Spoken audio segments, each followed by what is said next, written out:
settle an argument between myself and my traveling companion there? Y'all looking dusty as hell. Only way to guarantee results is by dropping the bomb ourselves. We're not done, Mr. Howard. We have business. Not with me, you don't. You heard it up top. Get ready to drop the bomb on this bomb of an episode. We're about to talk Amazon Prime's original series, Season 2, Fallout. You're on Normies Like Us with your hosts, Death Clawlin. Oh, I like that. I'll be Mike Meat. I don't like it. And this is Fallout Boy himself, Moo. the Vault Dweller Jacob. That's right. I never leave my vault lest, there's dangers in the Wasteland. That's right. I dwell in here. I'm dwelling here. Fallout, yeah. We had season 1 a couple years ago. I wasn't really much of a fan of the games, but then I became a water baron for 400 hours in Fallout 4. Let's recap our history with the franchise, acclaimed video game series. I know, Jacob, you want to kick off? This is something that you've been into? Yeah, I mean, there's a little game called Fallout. Fallout New Vegas is in particular, obviously, is the one that I like to champion on here and say, oh, it was the best one, actually. But I've played Fallout 3, Fallout New Vegas, Fallout 4, dabbled with Fallout 76 and stuff. So you could say I know a little bit about it. Okay. Before you were a co-host on this podcast, what was it? We've done this before. We've looked it up. Was it like episode 4, episode 6? You made us do an episode on Bethesda in general, kind of keying us up to talk about Fallout as a series, right? Yeah, we did episode 93 in 2020, a Fallout. Even after the Bethesda, we did a Fallout series retrospective. So 93, Mike. That's even crazier. Wow. That's almost 300 behind. Wow. Crazy. A long time ago. 300 300 years I've been looking for you, boys. Yep. I've been walking these here wastelands. And I did make you guys do a Bethesda episode very early on where we talked Elder Scrolls, we talked Fallout. I'm a Bethesda apologist, of course, #1 Starfield fan, probably in the world over here. That's true. So I mean, very popular, well received game, of course, that everyone loved to this day. And one day we'll get Elder Scrolls 6. Someday we'll see. But yeah, allegedly. I was pretty excited when news dropped that they're going to be making this Fallout show. I was like, well, I hope they do it well. And then season 1 came out. We all pretty much liked it. And now we're here at season 2, which heavily leans into the New Vegas era of Fallout. So I was very excited seeing the teasers and stuff. I said, oh, that's New Vegas. And I had to rant to you guys about all the references and stuff, which I will be extensively talking about. Don't worry about that. Okay, good. I was worried. But yeah, that was the big tease at the end of season 1 as we see, we're going to be going to New Vegas season 2. And I think a lot of people were excited about that. Yes. Yeah. What about you, Colin? History with the franchise, season 1, general thoughts? I've played very little. I told that story in the first episode that we did, that a guy at a phone center I was working at with loaned me Fallout New Vegas, and I returned it the next weekend, and he was like, there's no way you finish this. This is like a game you cannot do that with. And I was like, I didn't even really kind of like try it. So I really just didn't even get hooked. Mike called me out right before we started recording this, as now I have this nice PC that I play Steam games on, and I have downloaded Fallout Shelter, which is a game that I fuck around with for like 10 minutes a night before I turn it off. I consider it like a computer phone game, basically. Yeah, it's like a mobile game, basically. Yeah. It's a Fallout Shelter. Yeah. You're managing your shelter and stuff, but within the Fallout world. That's why I like it. You've never played making it's like little the narratives for them. Yeah. Sims, yeah. You've never played Fallout 3 or New Vegas or 4, though?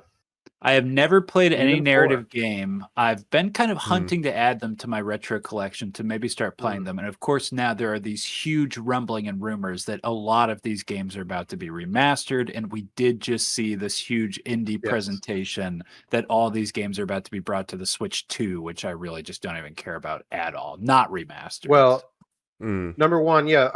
First of all, you can get a lot of these games like New Vegas. They're always on sale.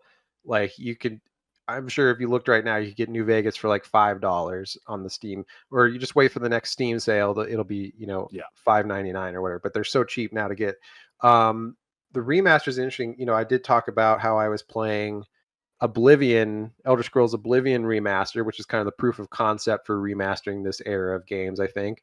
Mhm. And so I can definitely see Fallout 3 or New Vegas remaster, because those are ones that they just need to update the combat, update the quality of life a little Add a bit, the sprint button. graphics. Add a sprint button for Mike then I'm so he in. can play it. Yeah. Yeah, dude, that's all we're Um, asking for. Now, hold on. On that other side of the spectrum of the games, and Mike, you hinted at it, but to longtime listeners who listen to our watches know your quest, but some up to those who don't tune into those episodes. Yeah, so I tried New Vegas because everyone said it was the best one. I've always heard that. I started with New Vegas. It didn't have a sprint button, so like 10 minutes in, I'm like, I'm going to do 150 hours of this. I'm out. So I switched to Fallout 4. mean, I'm done. Right, but First of all, notoriously, yeah. Fallout 4 has a way worse story, clearly. Like, I got a worse Fair. narrative That's experience. kind of the Fallout 4 has better gameplay, maybe better gun combat, but worse story, so it's a more modernized game. But I was thinking, like, did Skyrim even have a sprint button, or Oblivion? I think they just had a normal run button, but I don't know. I could be wrong. I'd have to go back and look at it. But in the end, I basically just used Fallout 4 as a sandbox to build a giant water empire, of which I had lived in the movie theater, and I built Wow. 1,000 units of water per day, and I would sell the water to all the struggling people of the Wasteland, and I got rich. And that was all. That Yeah, was you got what I really did. into the base Building. building element of Fallout 4. Benevolent. You're not 400 benevolent, hours. Mike. You're a good man. You started a business. I am for profit, and I did install a drug dispensing vending machine for my employees and settlers, and they all became addicted to drugs. That's Gotta good. get them some I didn't expect dollar. that. Yeah. So you know a little bit about the Fallout lore from 4. Actually, yeah.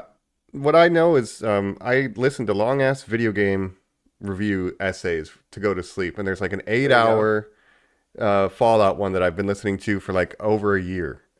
And so I know a lot about the lore of Fallout just from the times where I'm lucidity waking up in the middle of the night or something.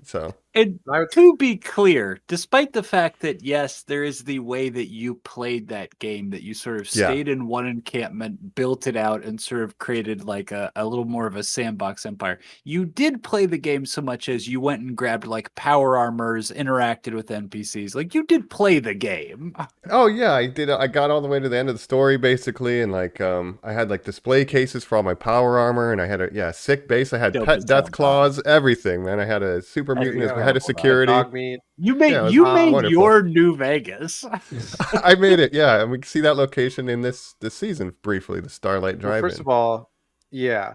But first of all, I just want to say on the sprint button, like, where are you going in such a hurry, man? Why don't you slow down, you know? This water's not going to sell itself, man. What a defense. Hey, man, what's the rush? What are you in such a hurry for? Where are you going? But yeah, Fallout 4, I mean, I played a lot of Fallout 4 as well. Yeah. It does have the best gameplay in terms of, like, you know, the Fallout 3 and New Vegas are a little more dated in their gunplay and stuff like that, but that's part of the charm of those games, I think. I'll tell you what, Fallout New Vegas gameplay very similar to 3, but they did add the option to actually zoom in your gun and look down the iron sights, which you can't do in Fallout 3. So they are slowly improving things. But Fallout 4, probably the least to do with what's going on in the show, just because that one's set in the Boston area, whereas this show is set out west in the Vegas area. So,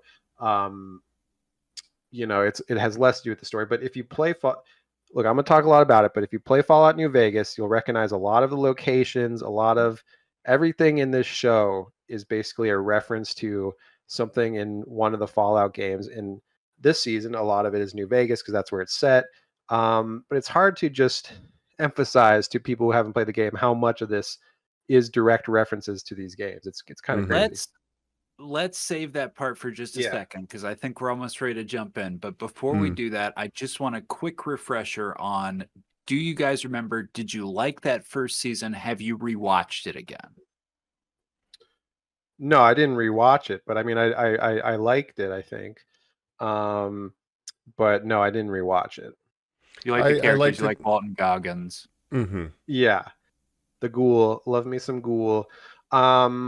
Well, we'll talk about, this season, maybe some of the problems I had with it of there being too many storylines, of cutting around to some storylines that I care less about than others. But the main focus I like of Lucy and the Ghoul and that kind of stuff. So yeah, we'll talk about it. Yeah, after the first season, I liked the kind of the trio, the Maximus, the Ghoul, and Lucy. And again, it got me to spend 400 hours selling water. That's right. I did enjoy it, so I was looking forward to this season. I'm down to jump into it and talk about it. And Dog Meat, which is a character from Fallout 4, the dog. He's in multiple Fallout games. Yeah, I remember a lot of us after that first season being like, God damn, video game adaptations are running on such a high. Like, I kind of remember that being the hot streak coming in. I don't remember where Twisted Metal landed before that, but we were all kind of like, oh, we liked that enough. Last of Us had already kicked off a season. Like, I just remember us being like, fuck, it's all working right the now. Mario movie. Finally getting it right. The Minecraft movie. God, and the Minecraft movie was just a twinkle in our eye. Yeah, we were just dreaming about how good it could be. We had no idea about the lava chicken. Yeah. All right. But should we jump in? Start talking Fallout Season 2. Let's do it. Let's do it. We're back. And as we said, we've exited the vault. We've come up here to the Wastelands. We're walking that horrible, horrible, scorched, cursed earth. Taking some side quests as we talk all things Fallout Season 2. Now, Jacob, I interrupted you for a second as you were talking about New Vegas, things like that.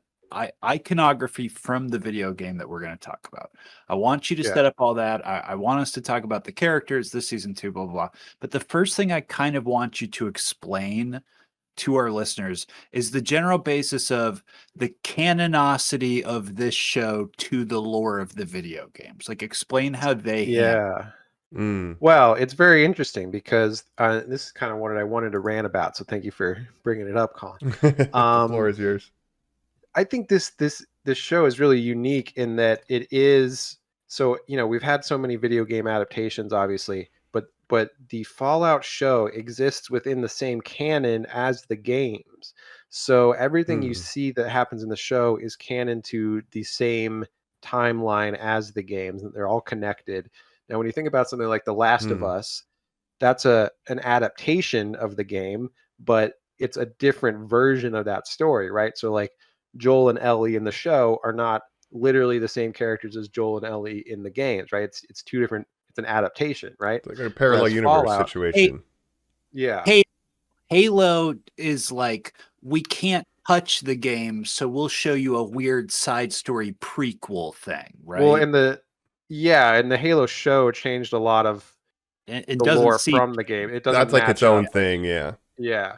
Again, they just took what they wanted and made their own show out of it, which is often what they do. Like when you think of like the Witcher show and stuff like that, it's like they're taking elements from the games, but it doesn't exist in the same universe as the games. Fallout, I think, is unique in that it's not directly adapting a story from one of the games. It's its own story, but it exists in the same universe as those games, which is why everything is a reference to those games. And like literally the locations they go to are the same exact locations that you go to in the games. And so it's just kind of hard to emphasize as like someone who's played the games to understand that like, every location they go to, every name, every food item and everything, it's all a reference to something that exists within the games, which is just insane on a level that fly soup is real. Fly soup. I'm not sure about that, but like when they say like Glamco mac and cheese, or like when they say, a dick doll in Buff Out, sugar the bombs, names of the drugs and stuff. Sugar bombs. Flea soup. It was flea soup. Ugh. But soup. yeah, I was looking at some of the behind the scenes of this, and like some of the sets are just so big, and to think that even on a production design scale, like you can't just go get a box of cereal and turn it around from camera. Like you have to make specifically sugar bombs, you have to make specifically Nuka Cola. Like there's so much detail Nuka in this Cola. world. So credit to them. You got like Robco and stuff, and obviously Mr. House, a big character from Fallout New Vegas. And then all the locations they go to. Like the very first location we see, Lucy and the Ghoul, right? They're at this old motel with a giant dinosaur statue, right? And Lucy's inside the mouth of the dinosaur. That is literally a location from Fallout New Vegas called Novak. And there's a very memorable quest that you have to do with a sniper that is in the mouth of that dinosaur. Oh, right. Oh, wow. And yeah, she sniped and I like that they somehow. call it it's Novak because the no vacancy sign is just broken, so they just thought it was called That's Novak. right. Yeah, It's Novak, but you only see the yeah, exactly. Yep. Which is a great So, Fallout kind of and- detail. Yeah, But even in that within that scene, so you have Novak, you have the characters that are holding them hostage are the Khans, which is a minor faction within Fallout New Vegas, the Great Khans. So it's like everything is a direct reference, and of course we get the NCR, we get Kaisar's Legion this season, so we'll talk all about those major factions as well. But so then the lure for the viewer who is familiar with this game series is that when you're in the past stuff, you are getting in like filled in answers to questions, right? Like we kind of revealed that in that first season when Walton Goggins was sort of revealed to be the first vault guy or the guy who does the thumbs up thing, remember, right? Yeah, he was an actor hired to be the vault boy in the advertisements. But as we learn, so many of these characters were alive pre-war, it seems like, and now are still alive 200 Buddy, years we'll be later. talking about that. Absolute madness. Yeah. But then I guess the other side is, will you place a flag down for this for us? There is some sort of time differential. So this does sort of take place post the New Vegas game franchise, right? This is sort of like the most recent or real Fallout, you could say. From my understanding, it takes place like 20-something years after the story of the games, or at least the Fallout New Vegas. I don't know the exact timeline of the different games, but in the references they make to be, certain things in this show make it seem like it's been like 25 or something like that years. And so you see kind of how some of those places and things have changed over the years. Mm-hmm. It is interesting because, I listen to that 8-hour thing all the time. So I know like a lot of the lore and stuff with the factions. But then I wonder, for someone who doesn't know any of this, how do they feel about it? Like, do they realize, or is it just being immersed in this strange world, right? Because they do it really well. So, yeah, I think, maybe. I mean, I can't say as someone who has played the games, but it seems intuitive enough that you could definitely watch this show having never played the games and still understand what's happening. But then you have a deeper level of understanding all the different references. And even when they talk about stuff like the Enclave and stuff, which we'll get into, that's now you're getting into Fallout 3 stuff and the Brotherhood of Steel and the Enclave and all this stuff. So there's all these different factions. Right. We might be doing Fallout Tactics stuff, which that game is like quasi canon. With the Colorado stuff. But I just want to I guess I'll say off the top, what I like about this show is, how immersive they make the world and how true to the games. Like, it's for the fans, but then also the story is good. But so I like that attention to detail, like they want the fans to have their service, and a lot of people would ignore that prior, but I like, no, you're getting everything you want. You're getting your Death Claw, you're getting power armor, you're getting sugar bombs, and I respect them for going that far. Mike, I like that as well, because like shows like The Witcher and all these different shows have gone astray, and then people say like, well, if they just followed the games and stuff, like they would be better. So I like that Fallout's doing that. It's easy. These fools. Mike, question for you, because you listen to these lore videos, you seem to love this aesthetic. Obviously, Mad Max Fury Road, one of your favorite films. Is it the post-apocalyptic aesthetic? What do you like? What I like is the post-apocalyptic aesthetic, but then it also there's like for Fallout specifically, like that kind of Arrested Development, like the glorified 50s aesthetic, like Americana, this kind of misinformed Americana vibe, and then just that kind of attention to detail with all the products and the world building in general. It's like a different type of post-apocalyptic because of that Americana veneer. So I like that. And then That's why Jacob, you've said real quick that you play these games while listening to like Jingle Jangle Go Yo, the Spurs. music. Right, yeah, you put clearly, on the like radio, you the like in-game the radio. aesthetic as well. Yeah. Yeah, Mm-hmm. that's why I love New Vegas so much, is because number one, New Vegas is the only one that you don't play as a vault dweller, right? So the vaults are less, because I find the vaults less interesting. I'm more about the above ground world, I guess you could say. Mm-hmm. Oh, you play as a Wastelander. You play Mm-hmm. as, yeah, you're the courier, right? So your mission is to you're That's kind of like a delivering milkman, this Colin. platinum chip. That's cool. I like that, Mike. Yeah, That's he's delivering a package across the wasteland, but you would call him a sort of Anthony Mackie type, is how you Yeah. would describe him. Yeah. No, essentially how the game starts is you're a courier delivering a package, but you get robbed by a guy named Benny, voiced by the late Matthew Perry, R.I.P. to him. And you get shot in the head, and that's like your first thing that happens to you. You get buried in a shallow grave, and then someone digs you up and like resurrects you, basically brings you back to health because somehow you survived. And then you have to go track down the guy that robbed you, get your package back, and then deliver it. And that's how you meet Mr. House, and you get involved in the bigger goings on of the game. But I like Fallout New Vegas because it has that Western vibe. It has that Vegas vibe. So it's you're walking across the wasteland, listening to your Spurs that jingle jangle songs and everything, and it's just a great time. It's a vibe. Yeah, the music is a big factor too, I guess, because even when I'm building my water empire, like usually I have other videos on in the background, but like I would just listen to the sunspots or whatever. You know, it's just the weird 50s music that they had. I'm like, this is just a vibe. But what do you like about it, Colin? I want to kiss my girl and be a water baron. Yeah, exactly. Song's made for Mike. It's perfect.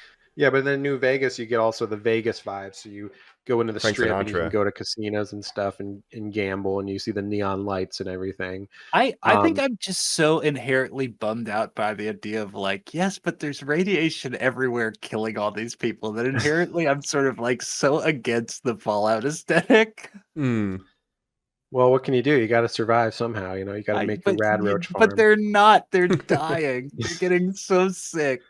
I think there's only buff out areas, though. Yeah, you can take the RadAway. The RadAway. Yeah. Yep. So yeah, the attention to detail. We're in Vegas, baby. Like, this is the most popular game, and I did underestimate. I watched behind the scenes. Like, yeah, this fan base is huge. Like, these games are extremely popular. Like, I think people underestimate how large the fan base is. So credit them for respecting them enough to do it right if you're going to do it at all, at least as far as the aesthetics. And we'll talk about the story and stuff, later. Right. Yeah, and then so season 2 starts out. We're reconnecting with all our characters from last season. List them off. I think that's a great place to be like, this is, what the season 2 sort of setup is. Here's all of our characters. Right. Well, there's so many characters, but obviously our main ones, Mr. Ghoul, Lucy, Maximus. So obviously Maximus is kind of doing his own thing with his whole Brotherhood of Steel plot line, right? You have Lucy and Maximus, or Lucy and the Ghoul are traveling to Vegas. They're following Lucy's dad, Kyle MacLachlan. From the events of last season, we find out he had some secret stuff going on, but he was working for Vault Tech, and he was alive pre the bombs going off too. As we see, he knew actually, in fact, Cooper Howard, the Ghoul, Walton Goggins. We see some nice de-aged Kyle MacLachlans in some of these flashbacks. That kind of worked, yeah. We get I don't love it, Mike. We get the history that most of the overseers of Vault 33 or 32, whichever one she's in, are management. Management are, of course, employees of Vault Tech. Again, Walton Goggins' pre-war story was that Cooper Howard found out this involvement of Vault Tech with the end of the world, leading to what there's a big conspiracy. Yeah, and so first of all, this has been a thing in the games for a while, that the secret of the vaults of Vault Tech is that there's all these different vaults around the country. Each one is like its own social experiment. So some weird shit was going on in each one of them, and different things, right? So each vault has its own weird thing going on. But that's kind of a bigger part of like the whole Fallout franchise, is that these vaults weren't just vaults that people survived, and they were purposely built to be these like social experiments. So Vault-Tec was doing all this secret stuff behind the scenes, right? Yeah, some of them are pretty crazy. Like there's one where it's just like 100 dudes and they're all named Gary, and all they can do is say Gary. They just run around Gary, Gary. Right. Why do they in all do the different that? games, I don't know. you They're find better different than vaults that. in They the don't need different to do that. games, and you can kind of see the different mysteries or whatever's going on in each vault. Yeah. So that's a fun thing about the world. But obviously, That is fun.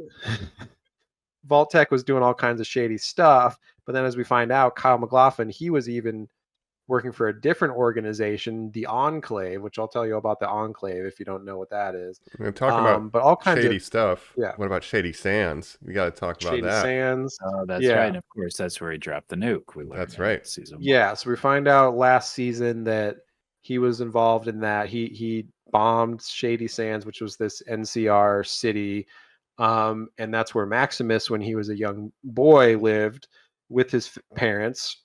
And he Maximus played survived. by Aaron Moten. Mm-hmm. That's right. And so Maximus, he survived the Shady Sands bombing and then was taken by the Brotherhood of Steel and raised by the Brotherhood of Steel, which is its own faction. So where we left off at the end of last season, Lucy and the Ghoul are still chasing down Kyle MacLachlan. Maximus is now kind of doing his own thing, like I said, with the Brotherhood of Steel. He's kind of going through his own thing.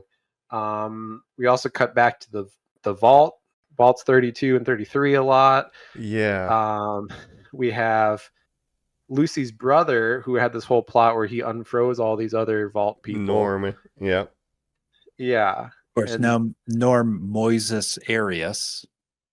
Yes. Mm-hmm. So a lot of different things. Did you say Lucy's actor is played by Ella Purnell? Well, no, I believe the actor's name is Mike's brother said, is actually Smeagol, the greediest of all the hobbits. Oh man, she says he has that Smeagol build, and I could not believe it when he said that. Got that Smeagol face. She's got that. Whoa, she's brother. like the most beautiful ET you've ever seen. No. I would bring her home. Are you kidding? I would hide her from the FBI in a heartbeat. Okie dokie. Yep. 100%. But we love Ella Purnell and her giant eyes. Yeah, and then we have Kyle MacLachlan. We see what he's up to. We meet, Robert House, who again, Mr. House is a big character in New Vegas. He basically runs New Vegas. Portrayed by Justin Theroux. Big Justin Theroux season. That's right. Yeah, Jacob, you said earlier, there are a billion plot lines this season, maybe too many. There's ones that I certainly like. There's ones that I dislike. Like, man, boy, did I really like somebody setting up a snack party. Like, come on. That's my biggest problem with the season as well, is that it cuts around so much to all these plot lines. And yeah, some of them I just don't care about. But yeah, I'm a little scared of how you truly shot like a shotgun, Jacob, of just literally listing off every faction. I got scared. And that it did horrify me that there are so many characters. So here's the thing. Mm-hmm. First reactions, and then we'll kind of run through the whole thing here. Mm-hmm. I struggle to think, what is an Amazon Prime show we like? Now, you guys are going to counter to me and say The Boys. I am going to counter to you guys and remind you on this podcast, yes, we did not cover Gen V Season 2 because we all agreed off pod, wow, that show fucking sucked and fell apart at the end. And now we are watching an Amazon Prime show that I liked a lot the first season of, that I think has totally become into a train derailing disaster. And I did not enjoy this season at all. And it has left me truly thinking, what is an Amazon show I like? Like, truly, I guess The Boys, Invincible. like The Boys Primes. I don't watch Invincible. You two continue Invincible. Oh. I don't watch Invincible, dog. I did not keep up with that show. I am nervous The Boys will not land. Ooh. I watch Reacher. You guys would never talk about Reacher on this podcast. I don't talk about Rings of Power, Mike. Oh, that guy's too big. No fucking chance. He's too He's big to be on our show. He wouldn't fit. I would counter think it's an Amazon problem. I don't know. It's kind of what it's I'm not throwing just out there. Is it's this?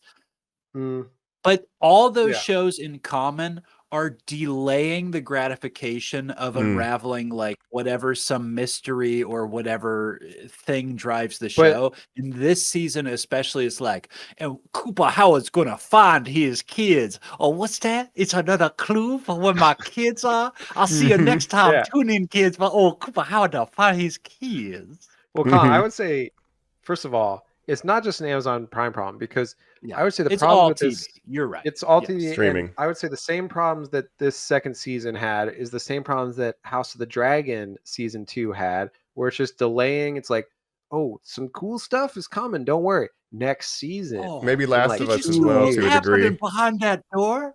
We can't open it all the way, but trust Yeah. us, it's very good. Yes, So I agree it with felt that. very much Expensive. like And a it took us transition. 3 years to shoot this. Don't worry about that either. Yeah. Okay? So I had the same problem with this season, where it's like it's like all these mystery boxes that's like, oh, you're not going to believe what happens next. Stay tuned for next season when it's all going to be revealed. And so I agree with you. Although I didn't, it grew on me a little. First of all, I'll say this: like, it was definitely a slog for me to get through this season, because it just felt like, again, it's cutting around all these different stories so much. Every time Last season was dropped all at once, by the way. This was a weekly release. Yeah. And I was behind on it because I was catching up, and I was like, every time I was like, well, I better watch another episode of Fallout. And I would just groan Well, I'm and think, being like, punished. I'd rather be Yep. watching something else. And it was a But slog my to get big through. handsome knight is right there, and he's so tall, and that That's kid right. is so bald. We'll talk about that maybe in a couple weeks, hopefully. But I'm very excited about that one. But yeah, this one is like, every time I put it on, I'm just groaning. Every time they cut back to the vaults, I'm like, the biggest Fallout fan.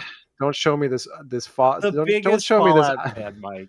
Yes, I'm the Fallout. But Don't again, make me the watch vaults are my least favorite part. So every Yeah. time they cut back to all these vault characters that I don't care about, it's like, don't show me Eye Patch Lady. I don't The care. fact that the vault storyline left Lucy, and you're like, okay, Lucy's the best, I'm with her, continued as a storyline, and then split Yeah. into two storylines where then I That's have to worry about insane. Norm and the junior managers and the vault people. That Yeah. is Like- madness. Yeah, too And much. yeah, and the thing is, like, in Fallout games, you don't, once you leave the vault, you don't really go back to the vault. Like, that's your starting area. Like in Fallout 3, that's your starting area. Then you leave, you go out into the wasteland. You don't come back to the vault. Like, we don't need to see what's happening in the vault. Like, the whole point is you're going out into the wasteland to find adventure, right? I guess in the original one, Fallout 1, I think, you have to go get a new water chip, but then once you Yeah. get it, you can't stay in the vault. You give them the water chip, but they're like, well, you've seen the outside world. You're not a part of this anymore. And then you have to wander Right. the wasteland in Fallout 2. So yeah, you don't spend time there.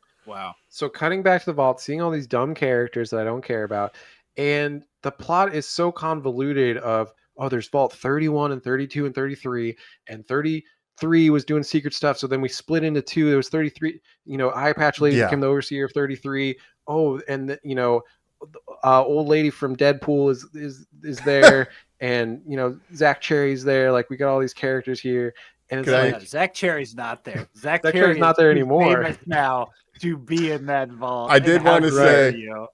Zach Cherry does love working underground for some reason, but yeah. Shady companies, dog. We have all these, Mhm. and then Eye Patch Lady, and then her big reveal of, oh, Don't. she's Canadian. Oh, Dog, great! I I- don't care what the. And let me tell you how I Yeah. understand those storylines. Colin watches those at 2 times speed as he's fast forwarding through. So when I see flags that are Canadian stuff, and I shake my head and go, "Nope, I don't care," and I'm truly Right. just like, doesn't mean anything to me. No. Does Nope. not Why matter are you? at all. Why are you cutting away from the ghoul to show me this? Show me the ghoul. I would yeah, like to where's see the Koopa ghoul. Howard? No, we can't get a storyline too fast because we need next season, just like Colin was Right, saying. we got to need draw content. it out, and it's all this mystery box bullshit of like, oh, you're not gonna believe like this. It goes way deeper than you even think. But I am yeah. Mhm. I am also so disappointed in his storyline of, did you guys think the past story was going to continue after season 1? I didn't really To some think certain about degree, it that much. I guess so. Because there's this whole, you gotta understand, Colin, there's a whole conspiracy. All these companies were in on it. Justin And what does that Theroux was in it on it. What does that matter And- to me? Mm-hmm. to Colin. Well, you see how integral Clancy to Brown's in everything. on it. Yeah. Yeah, The president, Clancy Brown, the president. Well, that's my favorite actor. Yeah. That's right. He's in on it. Again, so the Enclave. What does the Enclave mean to you, Colin? Nothing. Nothing. I know that in season 1, it is the guy who invented the thing. You have and the brought Ben Tommy. Linus from Lost Yes. character. Who What did he invent? Perpetual fusion or something? Well, it's the cold fusion. Cold is the fusion. big MacGuffin, right, of this season. Okay. But basically, the Enclave, if you want to know, it's another secretive organization, but it's the villainous faction in Fallout 3, right? Fallout 3, you got the Brotherhood of Steel, you got the Enclave, and the Enclave is kind of like the Illuminati or something, where it's a bunch of rich elites from the pre-bombing who are like have all these secret plans.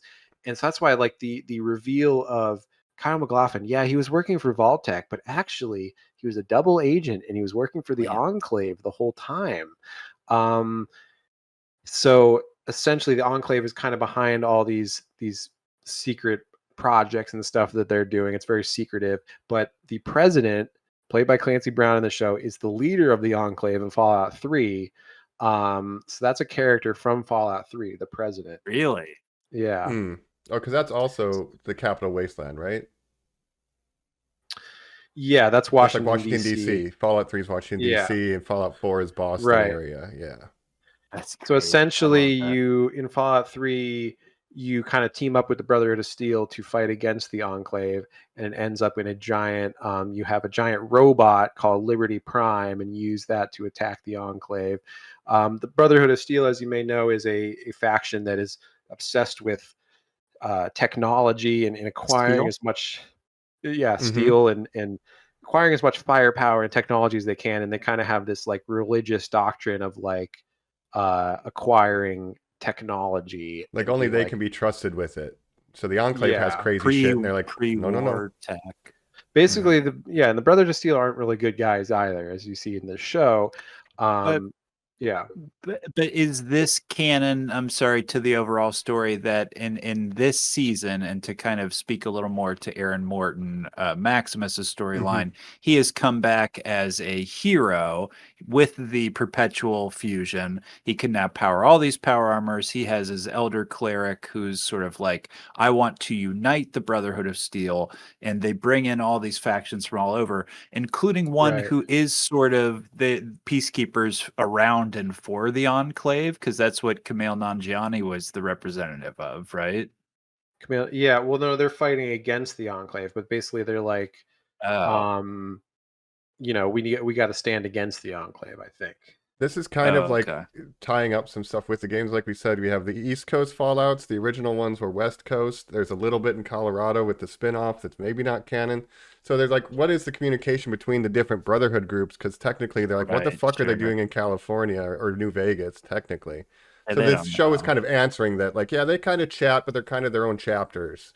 But they generally have this technology. Do they know, do other countries exist? Is there Canada is just like a wasteland, I guess, because it was like a communist country. We annexed Canada. It's the big 51st.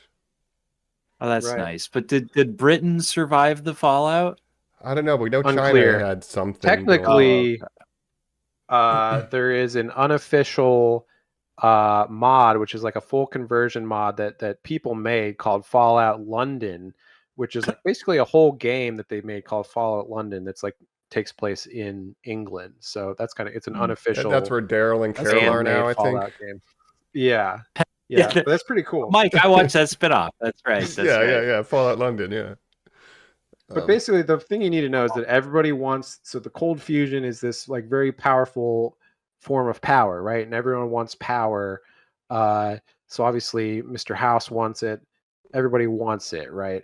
And so that's why. And in the flashbacks, we see Cooper Howard gets it. He gets involved with like some people fighting against the Vault-Tec and stuff, right? But then he ends up giving it to the president, thinking he's doing the right thing, but he actually gives it to the Enclave, which is against vault tech and stuff. So there's a lot of different stuff going on.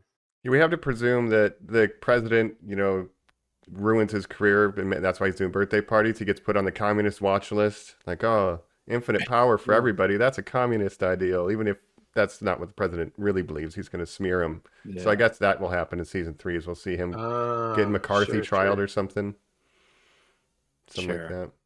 But that's good. Anyway, and that whole thing is this constant struggle of how deep into it is my wife truly, Barbara? Is she on this board that is leading to the end of the world? And then of course it's revealed that no, she's actually leading things towards saving the world. Mr. House owns Robco, which is not even a part of Vault Tech, right? No, it's a different company that makes robots and stuff. But essentially all these corporations come together. And as we find out, basically Vault Tech is responsible for dropping the bombs that create the Fallout world. So it's a critique of capitalism, right? Unchecked capitalism of like, well, the only way to ensure success of our vaults is to create the conditions in which we would need to use the vaults. So basically they made the vaults to for the end of the world, but then it's not happening. So they need to end the world themselves for the vaults to be profitable. And I guess, I don't know how much of the text of that the games get into super deep. So having these flashbacks does kind of add to the lore, which is all canon, so. Yeah. I guess that's fine. My whole thing is it's just not the most interesting stuff in any episode, and it just seems so clearly at this point of like Walton Goggins being like, well, look, I'm not doing a full season where I'm wearing that fucking makeup, so you put it somehow in that I can dress as myself as a cowboy. Dog, I wouldn't be surprised if in season fucking 4 they're like, is it true y'all gonna give me the serum that reverses Ghoulin and makes my hair actually longer and thicker? Mm-hmm. It's possible, right. But I think the flashbacks are important to show like what's going on with this whole mystery and everything. Mm-hmm. Yeah. Man, I don't like it. Like it's like there's too many. Norm and the junior management, right? That whole thing of like, I don't know. I don't even like how cliche the storytelling's done. There's the point early on where Lucy has to make the tough choice of who is she going to heal, and she heals the weird cult person over the ghoul. And in my mind, I was like, ugh, this is going to be him having feverish flashbacks. We're going to do a perfect setup for us to do a whole episode of us in the past. They don't do that. And I go, thank God. Then later when he gets impaled, they're like, what if we do a whole episode of feverish flashbacks? I'm like, this fucking sucks. So even like the tricks it's pulling, Mike, like suck. What about Macaulay Culkin, the Kaiser? Do you like seeing our boy Macaulay? Macaulay has the juice. I like seeing him, but then this strange brother has an Oscar, like, Colin. How dare you? Actually, he's gonna be like the big bad next season. I'm like, sweetheart, no, he's not. Like, you are dreaming. But I do like. So obviously, this season again, very New Vegas focused, right? It's all about New Vegas. Who are these people? Well, tell us in about New Vegas, I will tell you all about these people. So in New Vegas, the major factions, we have Kaiser's Legion, we have the NCR, right? We have Mr. House. So essentially you can choose, there's multiple endings of New Vegas, right? Depending on who you side with, because it's all about basically you have this platinum chip, which can upgrade Mr. House's Securitron forces, which is like his robot army, right?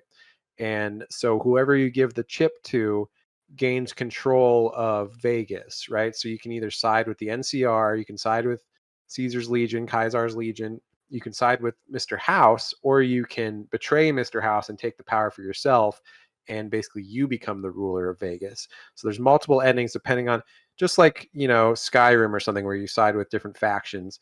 It's essentially NCR versus Kaiser's Legion. NCR, New California Republic, is sort of like a basically, so I'll get it. So Kaiser's Legion, which is in the games, right?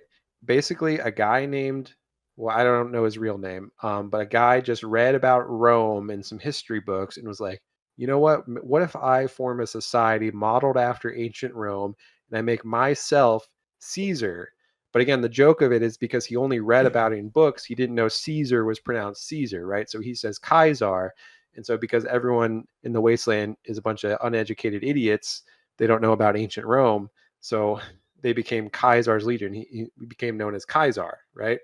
And it's a totalitarian slave state where, they do a bunch of bad stuff. Right. But the whole thing is like, it's all, there's no crime permitted. Like any crime, you get punished by execution and stuff. So it's like pure order versus the NCR, which is essentially a liberal democracy.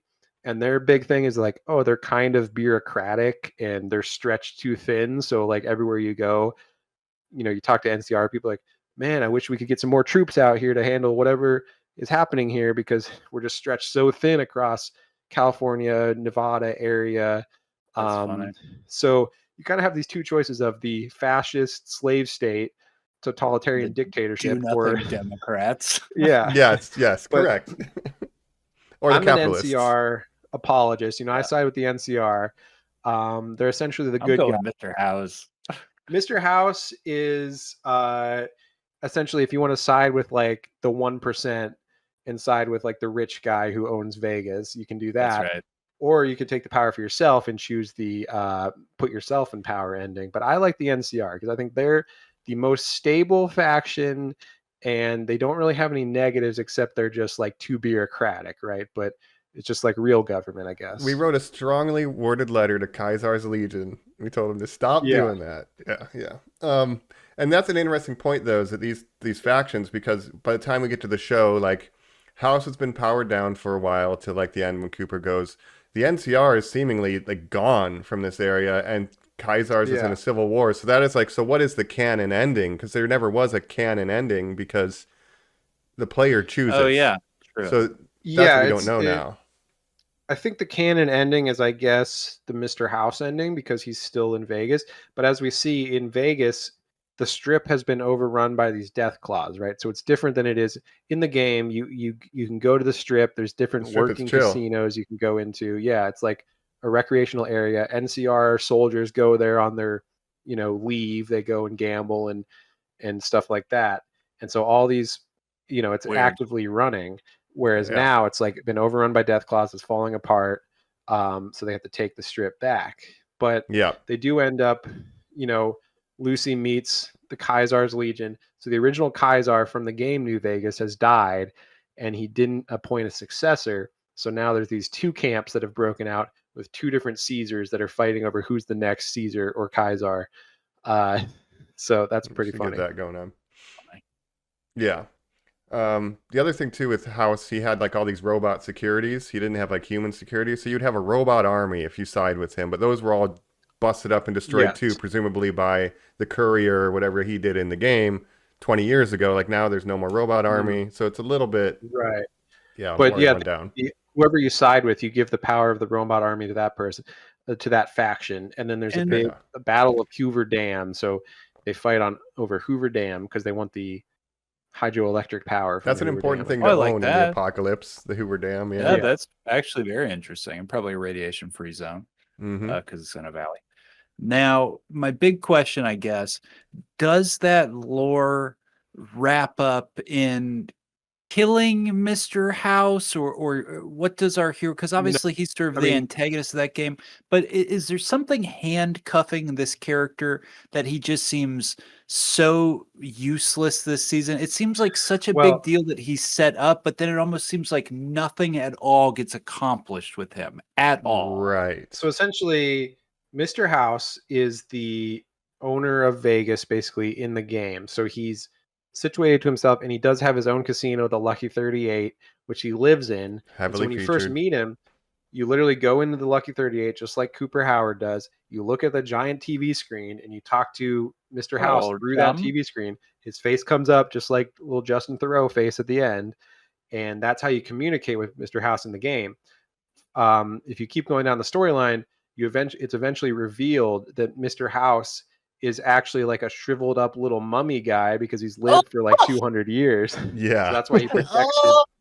Oh, you found me, Coop. So he's living on like this life support. Turn left here. Oh, you're trying to make me see your mummy. I ain't interested in your mummy business. Where's my daughter?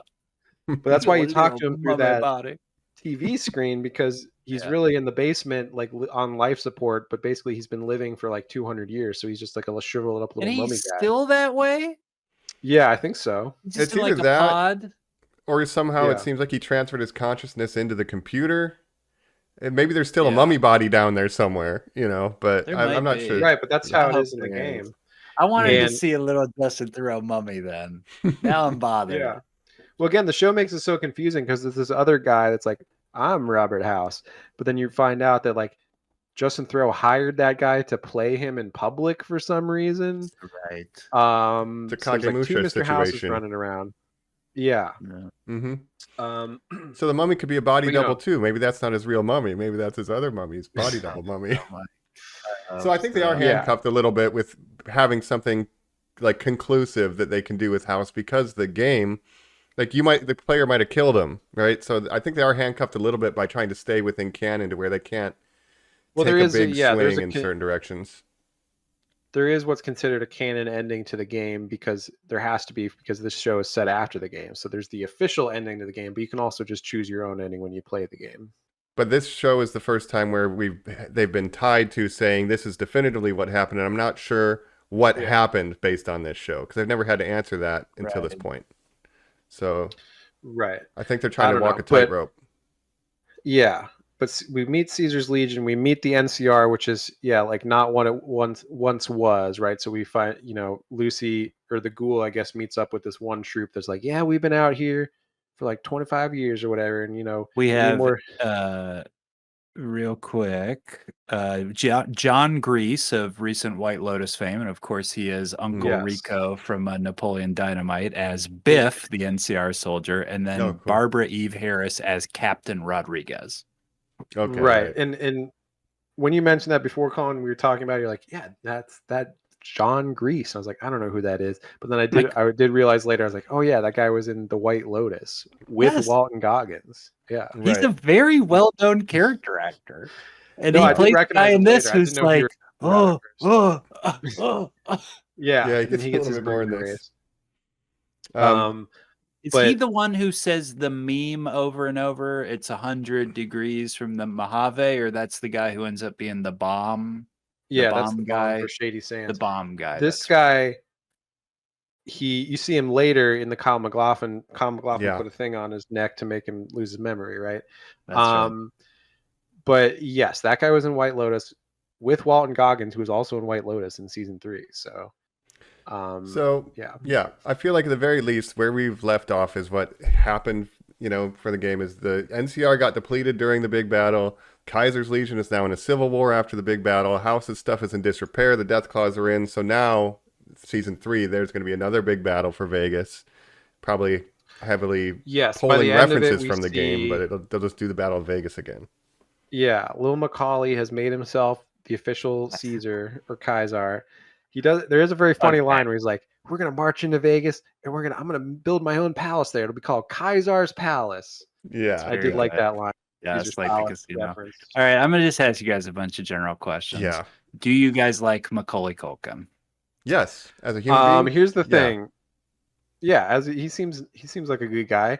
It's very funny. I never expected his little brother, Kieran, to surpass him in terms of acting, where Kieran has played a very well-known character in Succession, won an Emmy for that, then he won an Oscar. Mhm. He's halfway to an EGOT. And then Macaulay, what's Macaulay doing? Well, you're a Well- Rory guy, isn't that right, Jacob? You're a Rory Culkin guy from Scream Yeah. 4. Right. Oh, wow. Yeah, of course. No, Macaulay Culkin, he had a bit of a rough patch after the child star stuff, as a lot of people do, and I'm happy that he bounced back. He got to marry Brenda Song. Like, I'm happy for him. He's doing all right. He doesn't have half Yeah, of he's his become a nice wife life. guy where everything anytime he's in the news, it's something about how he loves his wife so much, which Well, she which is seems like a great. husband gal, too. Like, they seem to love each other very Yeah. much. So I'm very happy for him for that. That's But I- pretty true.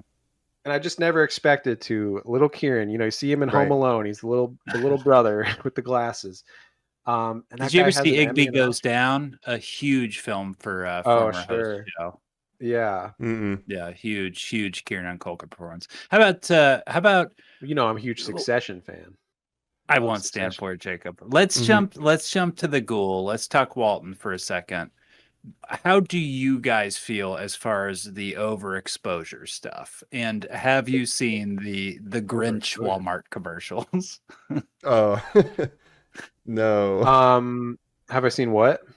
The Grinch commercials where it's there for Walmart, but he does Jim Carrey's The Grinch, and it's him.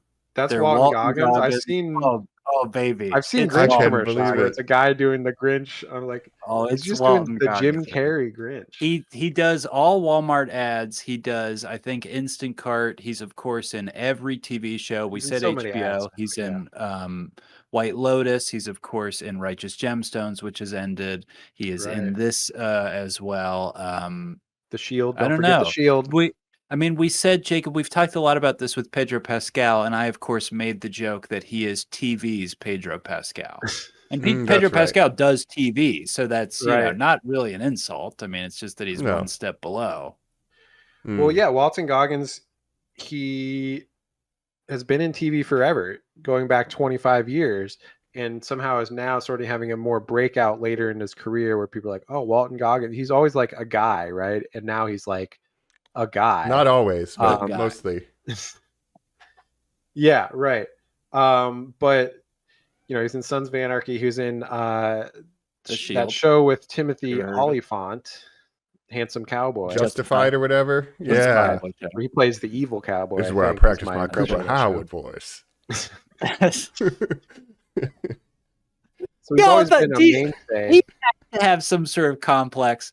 Surely Timothy Oliphant was the first person written for this character, right? Oh man, Mm. I'm just And trying to they're like, imagine. we'll give it to Walton. I want to see Walton Goggins' Cobb Maybe, but Vance I from think- Mandalorian. Walton Goggins maybe has more pull now than Timothy Oliphant with the I think so. White How dare you. Lotus. He's in Timothy the White Oliphant's a Lotus. movie star, sir. How What dare movies? you? He's in movies. Yeah. Don't you hurt my I don't- feelings. I don't have to look it up. Girl Next Door? Ever heard of it?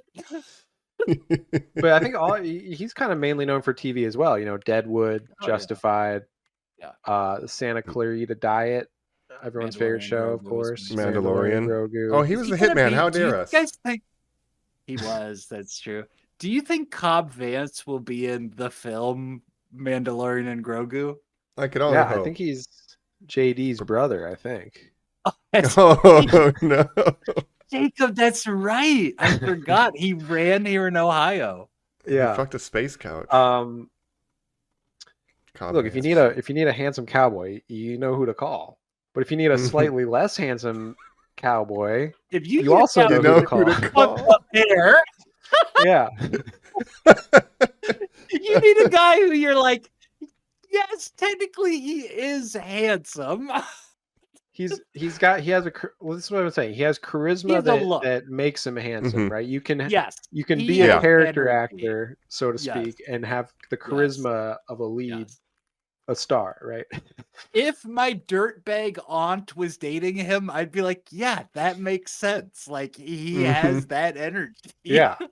Yeah. He's great in Righteous Gemstones where he's playing a crazy Uncle little Baby baby Billy Billy. is maybe the greatest character ever made. And of course, Yeah. I've quoted it 1,000 times, but his underage girlfriend on the telephone explaining to the police, and you only hear her side of the conversation saying, no, sir, you're not listening. You don't understand. Uncle Baby Billy's a nickname. He's actually a 70-year-old slender silver-haired man. Is Yeah. maybe one of the times I've laughed the hardest in my life. But that's why I think he's perfect for the ghoul, because it's like we need it. And we hear all the reports of like, oh, women are hot for the ghoul, and it's because like we're looking for a not traditionally handsome guy who has the charisma to pull off this role. That he's a crazy looking ghoul with no nose, but women are still hot for him because he just has that aura, right? He's aura farming.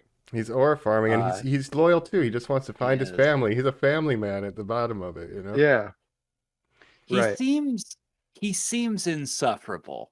I have read so many exclusive interviews with Walton Goggins with Collider where he talks about this character specifically, where they'll ask him a flat out question like, what did you think about where your character's direction was going this season? And he'll be like, let's see here, let's see here, let's see here. Now, what you're asking me is, did I have an inkling of knowing where my character's visage would one day appear? Well, when they came to me, of course, we collaborate. I'm into gumbo with the stew. I'm making this character with them, dude. It's just like, oh my good Lord. Like, can you imagine working with him?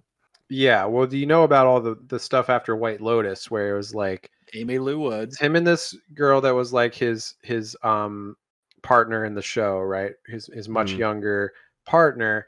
And then in the interview, basically you're saying like, oh yeah, like we have like this special connection. We're like soulmates. And he was saying all this crazy stuff. And it's like, wait, aren't you like married and stuff? Like, I don't know if she's saying that about your co-star. The press, and then they would ask him about the stuff he said. And he'd say, "Don't you ask me about that, you rattlesnake!" And he would call people things like rattlesnakes. It became this whole crazy thing. Oh my God! Yeah, and they're like, "Was something going on there?" And like they like I guess bonded over this thing, but then she was probably weirded out by that interview and stuff, and ended up like deleting like social media or whatever. I don't know what happened. And then the SNL thing happened about her teeth. I like that fun of her. Amy Lou Wood. Yeah.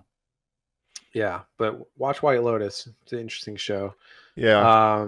As far as overexposure is concerned, about our boy, I don't know, cash the checks. That's how I feel. If they're writing him for you That's now, the thing. Yeah, he's having his moment. 25 years into his career, so he's like, oh, people are recognizing me now. Let me star in like every commercial I can get in. Got to make that money. Which I guess shout out to Pedro Pascal for not doing like a million commercials and cash grab jobs and being like, you know what, I want to make movies.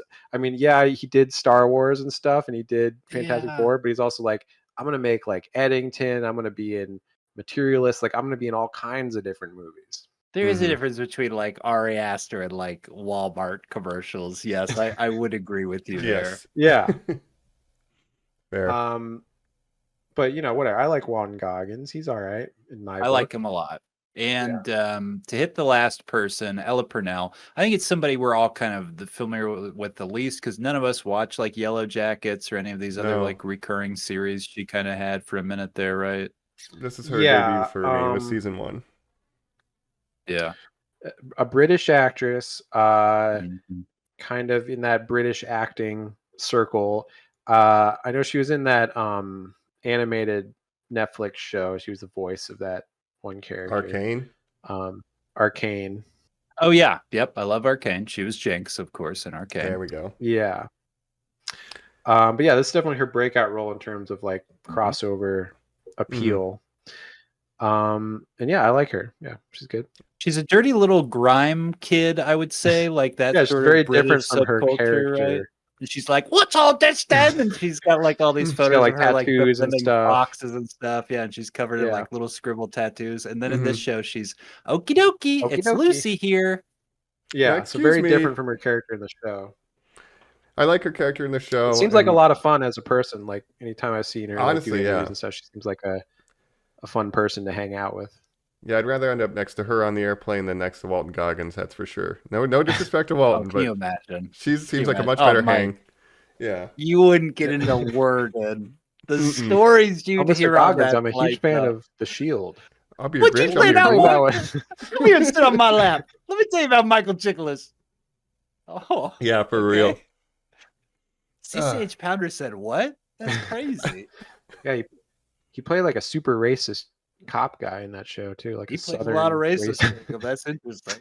Yeah, he fits the look. I guess. Pointed that out. Yeah. My casting agent tells me I have a look. Unfortunately, it's racist. Interesting. Remember when Quentin Tarantino was obsessed with him for like one weekend and they shot like 2 movies together? Yeah, he was in Django Unchained, right? Yeah. And then he was the lead of he was in Hateful Eight as well. Hateful Eight. I almost called it the Bloody Eight. Yeah, but then he said we're gonna need you to play a racist guy in Who, me? Yeah. Oh my gosh. Yeah, but how many times do you think the Grinch has said the N-word? Oh no. Oh, no. Noise. He said it 3 times in the cartoon. Yeah. Oh, different word. There we go. All right. That's right. No, I like Ella Purnell. She's really charming in this. Like even her very opening scene up at the Novak's is like she's literally doing a speech check, like a persuasion check. Like, hey, maybe we could just take this stuff and go away. Yeah. It's like, look, I really don't want to do violence. Can we resolve this in a non-violent way? But of course, that's the lesson of the Wasteland. You can't resolve it in a non unless your charisma is high enough in your special chart, right? And that's what I like. The show is at its best when it's doing little video game winks and nods like that. Like it does the VATS thing with the NCR sniper, and you get the Deathclaw battle, and they had a big dumb puppet that they covered with CG later. But like, that stuff's good. The plotting is just way too slow this season, so I'm like mixed on it. Yeah, it was boring. But it truly is, but it is notable when, and you guys pointed out that sort of this core storyline that works, this road journey between the ghoul and Lucy, where it's this question of she is exposed to the Wasteland. She is someone with values, a strong core value system from beneath the earth. Can that survive up top? He is someone who is jaded and has lost his past. Can he regain that sense of self that he has? And how they mix with each other the entire time, right? And the stuff that works is like the stuff when she's on drugs and she's, oh Lord, I'm addicted to drugs. Like drugs. And he says like, oh sweetheart, here's what we're gonna do. My rule is do more drugs. Like that whole speech that he gives is fucking fantastic. And when they're writing to who these characters are, like the Lucy's big line last season, good God, what is her catchphrase? Okie dokie. Thank you. Okie dokie is really not in this season, but the line that she kind of ends the season with of yelling back to her father of "You didn't raise a fudging idiot" is so core again to who she is and shows strong writing that the whole time I'm like, why can't it always be like this? Yes. I think the stuff with Lucy and her dad is good too. But yeah, I thought. Well, it's interesting because like I didn't know that. Season 1 was kind of her being naive about the world and stuff. So when in the first episode, when she's still trying to do that, I'm like, haven't you learned by now, young lady? And that's so annoying. Regression, yeah. So it's the same kind of conflict, but I do like that conflict between her and the ghoul slowly kind of getting a respect for her as like a good as a person. That's because the ghoul is such an interesting character to me because he is trying to be a good person at the end of the day, but now he's been alive so long that he's become very jaded by life, and so he almost needs this Lucy character to like regain his humanity and be like, you know what, it is worth like trying to be good just for its own sake, right? And there's like you can see this kind of battle within him that is kind of good when it works, but it's like I'm going to meet my family, but how can I face them with literally what I've become, a monster, not metaphorically and literally, do I still have good in my and that's heart? why I think the flashbacks are important because they show you what he was like before he was ghoulified, and so you get to know his character. I agree. It's too much, and that's the thing is like they're trying to stretch out. Not enough plot over all these episodes, so there's so much what feels like filler of like, don't worry, we'll get to the get to the good stuff eventually. No matter how strong any writing is, nothing can survive 2 seasons of 8 episodes each of one character going, I just want my daughter back, to a finale that's like another clue to getting my daughter back. But then it just comes off annoying. Yes, exactly. But again, that almost feels like another reference to the games, because every game there's some starting mystery where like in Fallout in Fallout 3, your dad, Liam Neeson, who was like the bald overseer, goes out into the wasteland and you have to go find your dad, right? So that's your inciting mission. Or in Fallout 4, you have to find your baby, Sean. Kidnap your child, Yeah, they kidnap your child out of the out of the pod. I have a special set of skills to get that baby back. He's been taken. Right. Yes.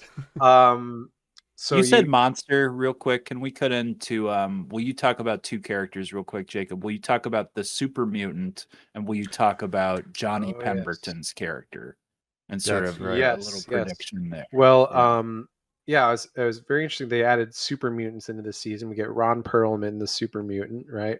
And again, that's another thing from the games, you have these super mutants, which are like giant mutant guys. They're like super Trolls mutants, or but orcs. also, yeah, Ron Perlman was paid like a sandwich and a can of soda to say war. War never changes in the original. Yeah, he's Fallout been game. he's been Is a that Fallout guy true? from the beginning. So yeah, when you hear that war never changes, that's Ron Perlman. And so when they were making the show, he was like, I was waiting by the phone for someone to call me about getting a role in this here Really? Fallout show. They're reunited. That's Sons cool. of Anarchy. Ron Perlman and Walton Goggins. Oh, that's That's cool right. too. That's cool. Yeah. Yeah. Yeah, that's fun. So you get the super mutants, which basically, I guess what's funny about them is you think they're going to be like big dumb monsters, but they actually can talk and are smart and stuff. And so it kind of goes against the stereotype, maybe. But there's a lot of The twist of Fallout is that like ghouls aren't zombies; they're like radiation monsters, right? And that super mutants are just a different kind of radiation monster. That's what he's saying when he's calling them brothers, right? A different mutation. Yeah, but basically, there's ghouls in the games. There's ghouls that are like can still talk and stuff, and then there's feral ghouls, which are basically like brainless zombies that you have to kill. So there's feral ghouls versus unferal ghouls. Though. Yeah, but it's a mutation. Yeah. It's just like the super mutants are mutated, just in a different way. Right. And so then you have because what is he? Because he puts that thing. But real quick with the super mutant, because he's like, and you haven't had your vials, so I'm gonna put this ball of uranium in your chest. What is that? Did that fix him forever? That he's just never gonna have to eat again? I don't as we know established, what that like is. you can live forever as a ghoul, basically, as long as you keep taking your ghoul medicine. Yeah. Your ghoul be gone. But does he need it now? If he's got a plutonium core, like a goddamn nuke? I don't know. He might be It's like good. Iron Man now. There are ghouls that glow at night too. I'm wondering if he's going to start glowing at night. Yeah, radiated. Oh, interesting. Yeah. So I'm not sure if okay. So Johnny Pemberton. So Johnny Pemberton, a character who's like, by the way, I'm a ghoul, and then Walton Goggins like, you ain't a ghoul. Well, he is a ghoul. Say that. But it's funny. Yeah, he's like, just ghoul things, right? And the ghoul just kind of ignores him. But he's been ghoulified more recently, right? So he's turning into a ghoul. Like in season 1, we see him get ghoulified. Well, I saw some people say that maybe he's a centaur. I saw that too. A centaur? Like, the thing they got like what's no a arms. centaur? I don't know what that is. It's like I think a Fallout 3 thing, but yeah, they're like just another type of crazy mutant. And then they don't have any arms; they just have 4 legs, and they have like a human head and a torso, and they look all crazy. But because he lost his arm, people are thinking, and that extra mouth on his shoulder my blade. arm fell off. Yeah. Could be. But I do like his introduction in this season. We see him at the Nuka-Cola bottling facility, which again is another location from Fallout New Vegas with the big like bottle on the side of the building. And we find out he's got a bunch of children working for him, taking the caps off of bottles, because as you might know, in Fallout world, bottle caps are currency, right? Yeah. So he's making money by taking all the caps off these bottles. So that's why later he says, well, I had a job. My job was making money or something like that. He said, yes, my job was making money. He's got little ghouls working for him. He's got a little sweatshop, little child labor. Yeah. Very funny stuff. I like his character. We got the and Brotherhood I of like the stuff with him and Steel. Max. That's kind of their other side, where he's going to take the cold fusion from the Brotherhood of Steel. Fuck you guys, because you don't seem like you're good guys. Once Kumail Nanjiani's like, I'm going to kill children. Max is like, maybe I don't agree with any of this, and so he goes on a quest to get it to Lucy.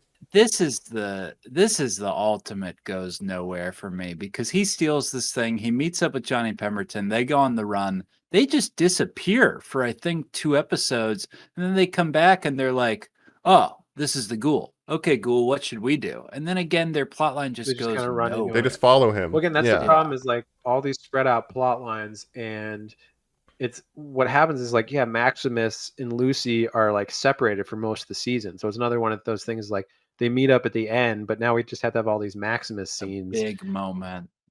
Yeah. Right. But what's going on with the Brotherhood of Steel? Yeah, we have Kumail Nanjiani come in, who's like the representative from like the Commonwealth or whatever, right? Yeah. And he shows up and then dies like the next episode later. So why did they even get Kumail? Yeah. Yeah, I don't know, Yeah, but honestly, I don't need to see I didn't Camille need him hanging to stick around here. I'll around. be honest. Yeah. Yeah, so That's fair. That's didn't fair. like the character. But that shows you the Brotherhood of Steel. They're very dogmatic in their ways. So like, we need to kill the abominations, which are ghouls and other various things. Yeah. Um, And this Yeah. leads to a civil war that literally, spoiler alert, it's only resolved in a post-cred scene when you see that elder cleric be like, yo, this is going fucking nowhere. Get me that robot that you guys talked about. Yeah. So that again, Yeah. I don't you see the this. Liberty Prime plans or whatever, and that is a reference to Fallout 3 Liberty Prime, which is the big robot that they use Yeah. against the Enclave in the climax of Fallout 3. Which Fallout 3 is a less interesting story to me than New Vegas, because you essentially, the Enclave, you realize, is evil, and then you fight against them with the Brotherhood of Steel. You don't choose your own ending like in New Vegas. I don't think there's any way to like get around the fact that it's a structural issue intentionally put in by the studio to make it feel drawn out. Wait till season 3. Season 3 is going to slap. Just you wait. Like, it's intentionally boring this season. Yeah, it's like they don't have enough story. They have to stretch it out. Again, it's just Correct. like House of We Dragon need content. season 2. But what is the story for season 3? Because the story for season 1 was she wants her father back, and the twist is your father was the bad guy the whole time. So this season is, okay, well, let me reckon with that. But she does. She faces off with her father. There's the whole mind control device, whatever, blah, blah, blah. The larger mystery of the Enclave, that means nothing to Lucy. The ghoul stuff, great, go on an adventure, ghoul. If this whole next season isn't just her and Maximus like finally like living in a post, Fallout life, and I guess this war of these Caesar people, I don't care about any of that, honestly. So they have to choose really a side not a now. lot bringing me back. Yeah. Yeah. Well, to me, this season was like setting up all these different elements that they want to do in season 3, which again is sets like up the world. Yeah, because you have to set up the world of New Vegas. You have to meet the Kaiser's Legion. You have to meet NCR and explain all that stuff. So now we see all the different factions. Basically, so yeah, as I said, like the strip was overrun by Death Claws. So, but there are still people in the Freeside area, which again is another area in New Vegas. So you go to Freeside first, and then in the game to get into the strip, so that sign, welcome to the strip, and the gateway and stuff, that's all again from the game. But actually to get into the strip, you have to pay 2,000 caps. So it's kind of like a check to see if you're like have had enough time in game before you can actually get to the strip. So it kind of leads you up to it. So yeah, I don't know where I was going with that, but all right. But so now the Death Claws have been cleared out, and we can retake Vegas. So then it's who's going to run it? NCR, yeah, because this has been 25 years later, or whatever. So we see what's different. We see the NCR saves Maximus in the end, which was awesome. Like they show the shot of the NCR sniper. That's straight out of New Vegas. Again, like that image was like in New Vegas. So it's wild. That's you see the intro. the NCR helmet and everything. But to Colin's question, right? So like, what is Lucy's buy-in to choose who takes over Vegas? Why does she give a shit? Or why would she go to the Enclave, right? Maximus, I could see buying into the NCR because he's like, oh, this is what I thought the Brotherhood was. They're actually helping people. I want to do this and fight Kaiser. Right. She says this incredibly hollow line to Maximus, Mike, where she turns and hugs him and says, I could have prevented all this. I caused this war. And what she's saying is by not allowing her father to erase the minds of every person that exists there, which I'm like, girl, if you believe that, you're even dumber than you were in the first season. Like that's, she has this ethical dilemma of like, what we find out is Kyle MacLachlan has been putting these chips in people's necks that it'll erase your memory, but it'll make you docile. And so by example, he has a Siege's Legion guy and an NCR guy, and they're ready to kill each other. And then when you flip the switch, they become, peaceful people. Did you know I was in Napoleon Dynamite? Oh, we did. Right. It's so nice to meet you. Right. So she's seeing this, and he's like, look, these people were all savages and murderers in the Wasteland. So I'm actually helping humanity by turning them into like emotionless robots, basically. So that's her dilemma of like, well, is it better for people to just be killing each other and doing whatever they want? or is it better that we can like enforce this order on them, but they're losing their humanity in the process. And I will point out that it does involve the twist of actress Martha Kelly, who plays councilwoman from Burbank, who it turns out is the head of the person controlling the personalities Another of character and plot line that goes nowhere. And I'm like, Yeah. why is this even included? And when her head is showed, I'm like, no. I don't need any sort of full circle with that character. I'm sure like, no. We don't need to bring this in here. So much stuff happening in these flashbacks, and then you find out the whole, the Stephanie, the eye patch lady. Like, no, you don't understand. She's got a whole backstory too. Can I ask a dumb Canadian. question? Yeah, she is. But can I ask a dumb question? Is she Lucy and Norm's mother? Stepmother. It's Stepmother. I guess we don't know for sure, but we do find out. Yeah, she meets young. But do Kyle they MacLachlan. know that? Yeah, like no, they don't know that she was alive they don't know her secret identity. Nobody in the vault does. At least that's was my takeaway from it.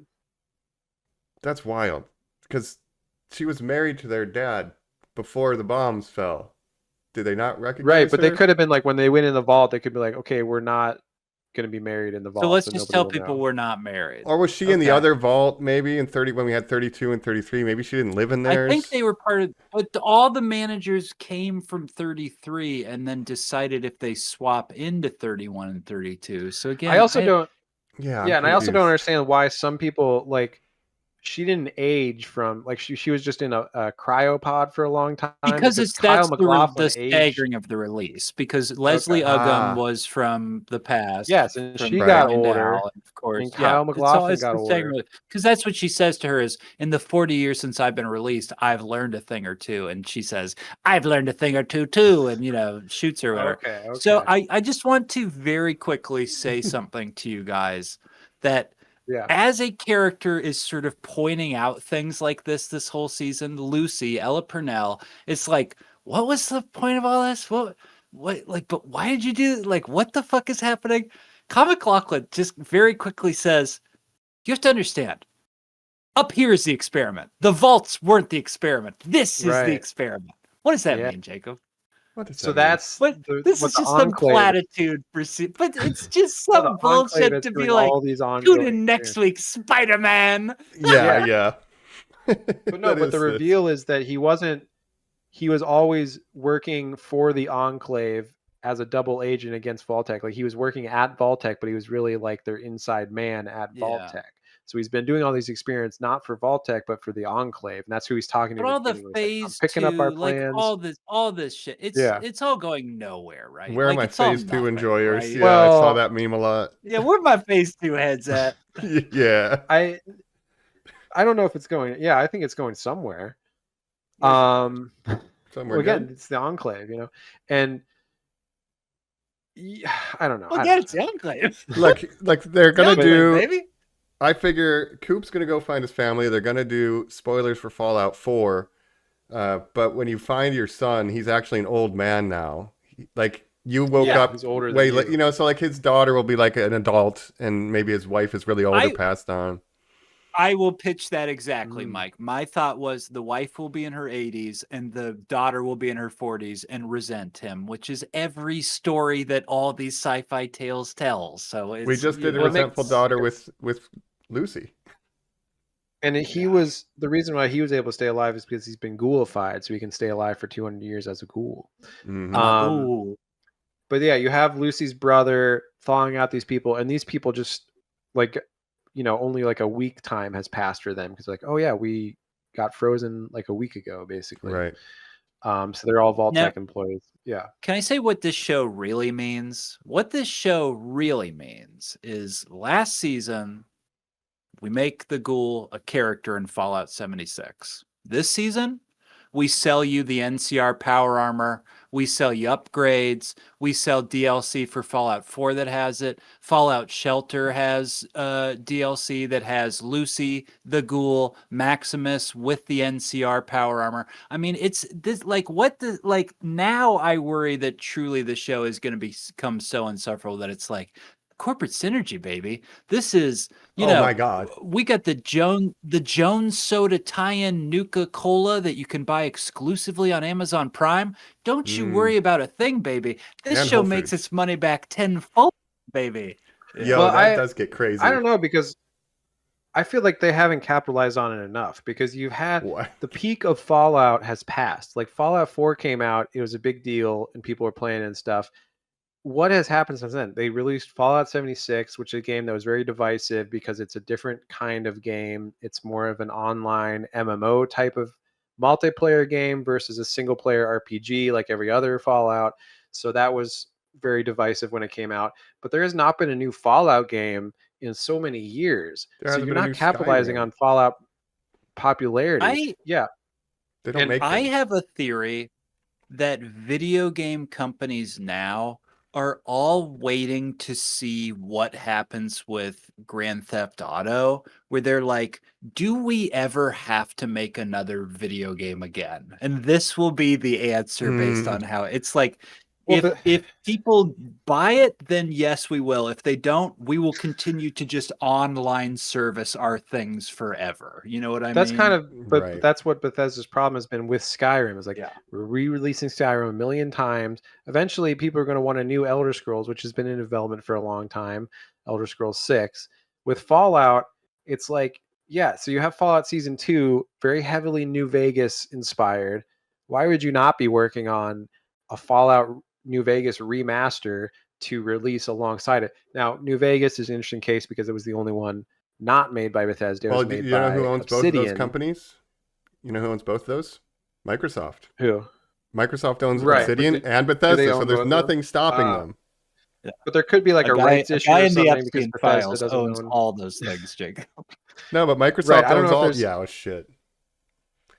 But Bethesda making a remaster to Oblivion or to New Vegas, maybe there's some kind of rights issue there because it Or wasn't a an original. grudge, or But yeah, on some- Microsoft, I own them both. I say, shut up and play nice. We're making money with this. We're remaking New Vegas. Deal with Right, it. but there could be, and I know like but I know Todd Howard, Bethesda guy, was always kind of like resentful that people are like, New Right. Vegas is secretly like the best one because that's the one That's they not didn't the one make. I made. You don't understand, like Fallout 4, but people are like, no, Fallout 4 sucks. I mean, the gameplay is good, but the story sucks. And so Yeah. New Vegas became kind of a cult hit. And so maybe Bethesda has always just been jealous and been like, no, fuck New What- Vegas. Like, I What's think your thing so. on 3? It's like the combat's bad was always your thing with 3. Is that Clunky. what well, the... 3 in New Vegas, the combat and the gameplay is very similar because they came out. It's basically the same engine, same everything. Although in New Vegas, like I said, they added the aim down sights, which Fallout 3 does not have. So yeah, I would say the Fallout 3 combat is a Yeah, little bit that's worse. crazy. That's Hey, Yeah. horrible. Wow. That's what Yeah. VATS, because, well, Yeah. I'll just say because like Fallout 1 and 2 were top down RPGs. So Fallout 3 was sort of transitioning to this almost first person, third person shooter, but they didn't have the shooting mechanics down yet. It's a game from like 2005 or something, so it's a little bit dated in that regard, but they were transitioning. Then Fallout New Vegas added new stuff. Fallout 4 really modernized the combat, and that's why it's the best one for gunplay. Yeah, can I ask you something, Jacob? Because Fallout New Vegas Yeah, was famously rushed. It was made in 18 months because they really wanted to turn it out. And that meant that there was cut 18 content. months? Yeah. So Yeah, what for one of the best written games of all time. they did it in 18 months, right? So what I want to ask you, Jacob, is did you realize that there was ways that they added to that game in this show, as in Vault 24 was a piece of content that wasn't finished, and they were able to use that to be where Kyle MacLachlan goes in this show. Right. So Yeah. I'm not sure if I knew that, but yeah. well, I just thought that was interesting. There was Cool. like an unused vault from the game, Vault 24, I guess. And they're like, well, let's put something in it for the show if it was in New Vegas and there was no content made for it because it was rushed. Right. So that's pretty cool Right. to me. That's cool. Yeah. Anyway. But yeah, it's just everything in the show is references. Like I said, like the Lucky 38, you go in there and it's like, it looks exactly like the Lucky 38 in the game. You see the strip, you see Freeside and all this stuff, all these different locations and buildings from the game. It's pretty nuts, like the level of detail and attention to detail that they had. And even when, so they go to Freeside, and remember they fight those zombified ghouls that they're all dressed like Elvis and stuff. Correct. Yeah. That's another faction, the Kings, which the Kings used to be like the faction of Freeside. They kind of ran Freeside. They weren't ghouls at that time in the game, but they were just a gang of dudes that dressed up like Elvis, and that was kind of their thing. They're called the Kings. They're Right. dead. Yeah. So it's interesting how this game takes place in the same world, but it's like 25 years later, so everything's different. But it kind of made me not like it because I was like, you're kind of ruining New Vegas for me in certain ways. That's what I'm trying to get at. Yeah. Yeah. It's like it Yeah. almost would have been better if you just left it alone. It's just very strange, like a cult video game from the mid 2000s now being so integrated into this TV show where they're like, it's weird. it's hard to emphasize what it's like as someone who's played the game to like people who haven't, I guess. But it blows my mind. It has nuggets of like stuff that I really enjoy, but yeah, then like I feel like they're too scared to step on the source material to piss off the fans that they're kind of just doing nothing but show you Easter eggs. It's an Easter egg factory. That's what this season was. And I like some of them, but Yeah. narratively it's unfulfilling and boring. Yeah, I think the problem, yeah, again, like when it focuses on stuff that I care about, I did like it with like Lucy and her dad, the ghoul, even the Maximus storyline. That's all fine, but cutting back to the vaults, the incest support group snack party or Wow. whatever, Oh it's my like, gosh. what are we doing? Like, this is the most Wow. worthless storyline in the whole show. Like, why? Who cares? Like, what are we Yeah. doing And here? clearly some sort of like Republican Trump sort of allegory that like he just keeps grabbing power and like You think so? well, he keeps saying like my followers, they voted for this. Why shouldn't they be allowed Right. to use this? If like I didn't get we that. don't believe in your climate, change. It's like The clearly water just scarcity. denial I of think- stuff. Like, well, it's the dumbest- true. yeah. To me, it was like, yeah, they have a water scarcity, and so they start this food club to get like extra food, and so that's Yeah. why everyone's joining it, not because they care about like the Incest, survivors of yeah. incest or whatever. It's because they Right, want the extra clearly. food, right? So then, Yeah. then the guy gets power hungry, right? And then, can't take I don't away know. It's from just it's stupid he'll be storyline, like overseer so next unnecessary. season or something. Like, Again, who why do I gives a care about shit? anything that's going on here? Yeah. Well, you excited Are for there any other? We've jumped around. Yeah. Oh, go ahead. I was saying my only prediction for season 3 is who Norm knows about the Enclave now, so he's gonna meet the ghoul on the road and he'll be like, "Oh, did you know my sister Lucy? That's crazy. Let's all go to the Enclave together." That's gonna happen probably. They gotta find a Yeah. way to just ignore him off before the next season even starts filming. No, You gotta write off a lot of people. I didn't mind his storyline. Like his storyline was good because he wakes up all these No. vaulties and then they turn on him at a certain Junior point, but then they all die. But he just meets this one nice girl, so now they're gonna go off and do whatever. But I did his storyline grew on me because I liked when they went to the building or whatever, and they're like, "Yeah, we're growing a roach farm in here." Right. You just like watching them die? Great. No, well, I thought it was funny that they all died to rad roaches, which are like the most basic enemy in every Fallout game. Like they're like the first thing you kill, basically. But they're like level 1 to die- players because they've only been out for a week. yeah, but to die to like Yeah. the easiest enemy is very funny. Like, yeah, they're just a Bad bunch of day. noobs. They, No they, food. that's to show that they would never survive in the wasteland. No. Now we've jumped around a lot. We've outlined most of the plot. It's always hard with these weekly releases to capture it all and to The plot even jumps around a fucking lot. remember it all. And the plot in this is, as we've said, completely convoluted and worthless. Is there Mhm. anything else you guys want to highlight? Things you liked from the season, things you didn't think, anything you want to shout out before we head towards final thoughts Yeah. here? Well, I liked Robert House, everything with him, because that's from the game. And I liked seeing all the different locations from the game. The Starlight movie theater drive-in. I liked the game. I liked when it was the game. liked the and when I game. play the game, I like it. I like seeing the That's the good. NCR That's power good. armor was very cool to see because it's like the power armor Is with that the something you NCR can helmet. get? Yeah. Not in New Vegas. Okay. Again, Oh, New so Vegas, that- there's some Brotherhood of Steel, but you don't get the power armor. 4, they give you the power armor right away because you go to that garage and you just have like a set of power armor in the stand, right? But that's another problem with 4 is that it escalates so fast. The whole point of Fallout or any RPG is that you start very weak and you level up your skills over time. You get more experience, and then you get the end level guns or whatever. In Fallout 4, within 10 minutes, they have you in power armor shooting a turret at a Deathclaw, and it's like, well, now you're taking the whole, you're putting the end game in the first 10 minutes of the game. Like, I really don't like that. You know what I mean? Yeah. They scaled it up way too fast. So that's just another problem I have with Fallout 4. You can send in Fallout Shelter, you build your shelter, and then you can send individuals out into the wasteland, and you see what they're doing. Like, they get experience. You can give them a gun, you know, and it's like, bring back bottle caps is like what you're hoping for or something. And it'll have little lines, and my guy's name is like Robert Patrick or something like that. I'm always like, you got it, Robert Patrick. He's this guy with this little mustache. I'm like, you go out there, you just be a wastelander, Robert Patrick. And it'll say things like, Robert Patrick found a box. Robert Patrick found a fancy shirt. Robert Patrick put on the fancy shirt.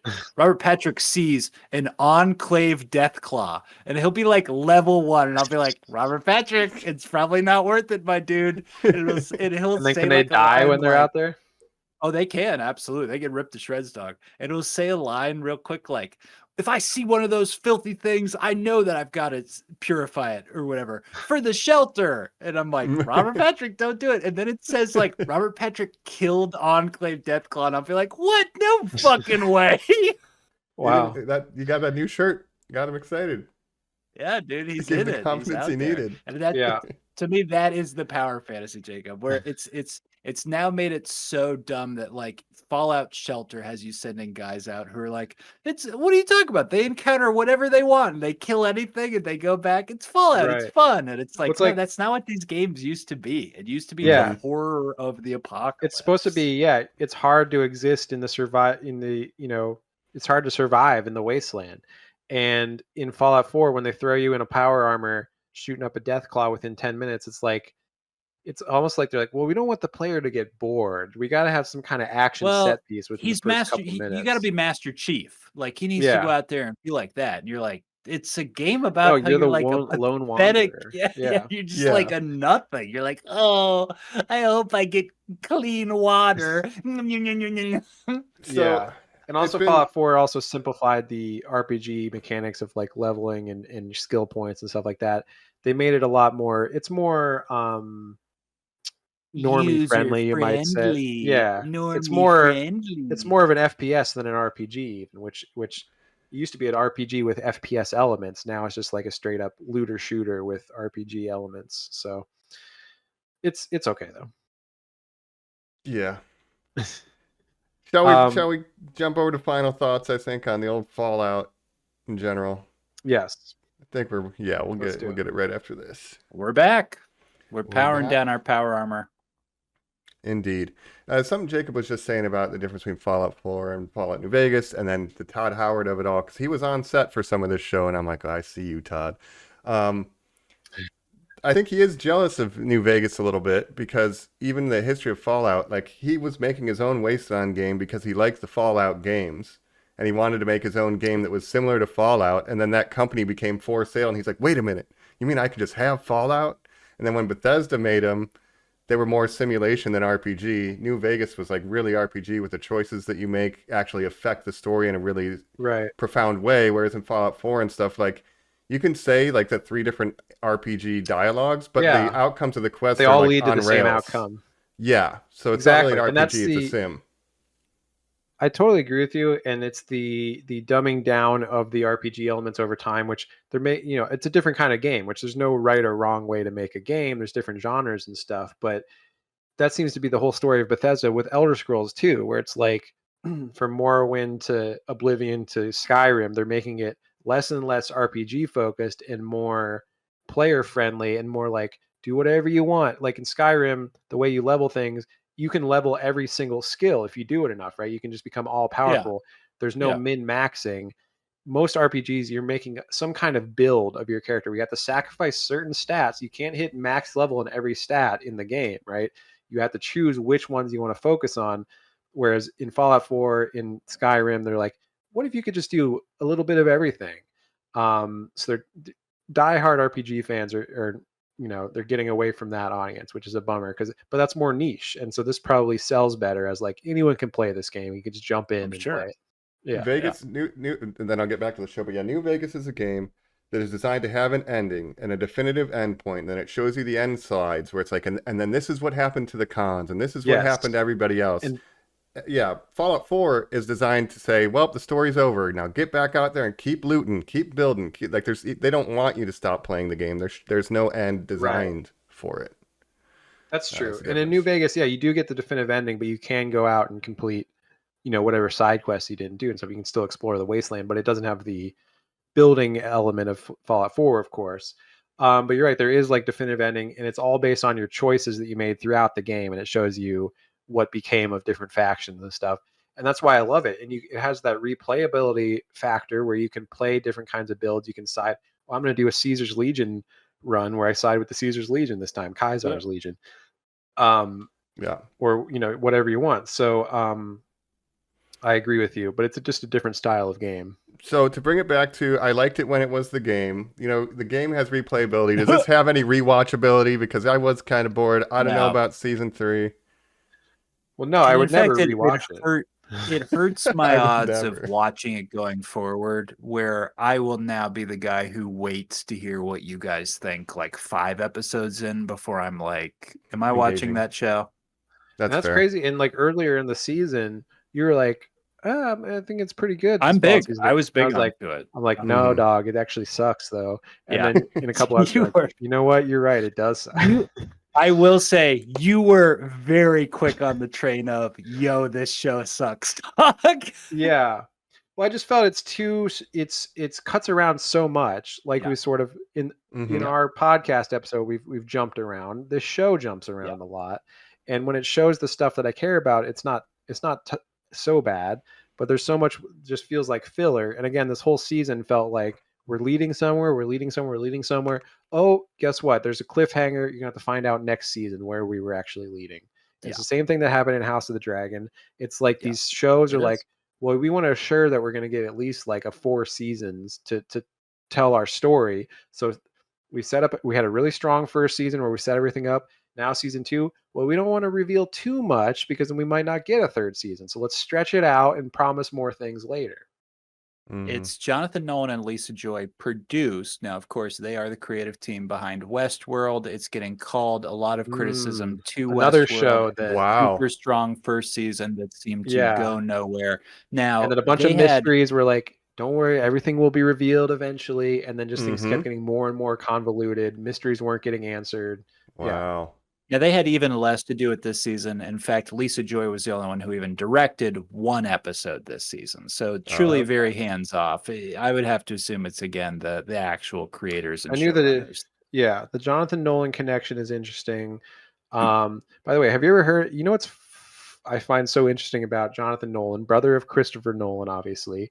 Christopher Nolan, a British guy, talks with a British accent. Oh, yeah. People love You ever see an interview with Jonathan Nolan? He's got an American accent.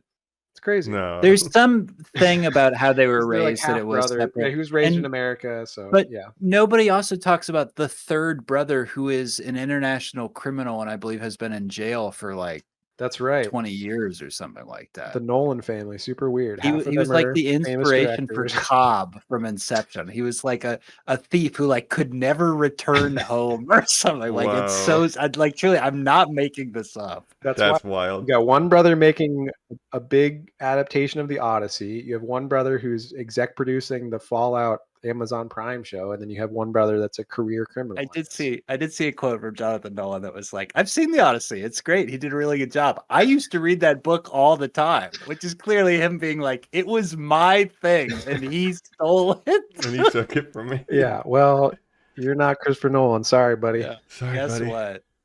Some would say Coop's on a bit of an odyssey, after the Trojan War. He's just trying to find his wife, trying to go home. How dare you, Mike? How dare you? Now, Jacob, you were so quick to hate this season. I exploded in the finale, where usually we try not to talk to each other to preload our feelings on our subject matters for the podcast. But I just sent out like, I'll just say to you guys right now, fuck this show, fuck this finale, blah, blah, blah. And then I got on to see the critical reception, which was things like AV Club giving this episode a D-, where the writers literally saying things like, I've never had to search my soul in the way that I have in a finale, in the way that I have this, to where I really have to look at a show and say, what the fuck was this thing trying to accomplish? Like, what the hell was this season even about? It seems like I would universally people are like, that was garbage. Yeah. I would disagree, because that AV Club was more of an outlier, where a lot of the critical reception was I like, don't know. "Yeah, that was pretty good." I don't know, dog. Really? I saw a lot If you of look, stuff I rip it mean, apart. I think that was like the one bad review that I could find. I saw a lot of people just saying all they're doing is stretching, and that it's this pathetic look of clearly they just have no story. That's why I was surprised that it actually had some good reviews critically. But because I agree with that, where it's like, yeah, but here's the thing, like, I didn't mind the finale. Like, there was at least some things happening in the finale. It was like the episodes leading up to it, where it's just like a slog to get through. But once they actually, it's the same thing with Stranger Things, where I like the finale more, because at least it was like something happening. And at least people in Stranger Things, at least when they're fighting the monster, they're like, this is scary, this is crazy, we're in this. And this, when Cooper Howard's like, when Mr. House is like, you're probably wondering what my secret plan was, he's like, I don't care. And he just keeps saying, like, no one cares. I'm watching it going like, I don't care either. Like, you're not making a strong argument why anyone should care about this show. Right. Well, you just got to wait for season 3 to find out.